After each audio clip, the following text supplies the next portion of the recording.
আপনি দেখেছেন বাবা মায়ের আর্তনাদ? অভিশাপ আসমান কাঁপে, আপনাদের কাঁপে না? তার কাঁপে না?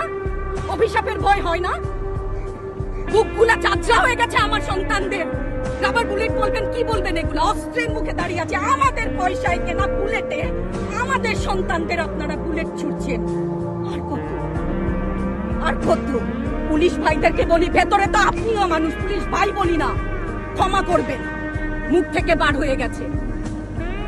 তাদের ঘরেও সন্তান আছে, তাদের খোলসের ভিতরেও মানুষ। যারা এখনো ঘরে আছেন তারাও জানেন আর কতদিন ভয় পাবেন। ভয়েই থাকে, একটা মারবেন 10টা আসবো, 10টা মারবেন লক্ষ আসবো। সারা দেশের মানুষ, মা বাপ সব একসাথে। ওদের সন্তানকে মানুষ করার জন্য আমাদের কাছে, শিক্ষকদের কাছে পাঠিয়েছিল। কি জবাব দিব? আমার তো কোনো মুখ নাই, আমি শিক্ষক, আমার ভাষা নাই। তাদের কাছে হাত জোড় করে মাপ চাই।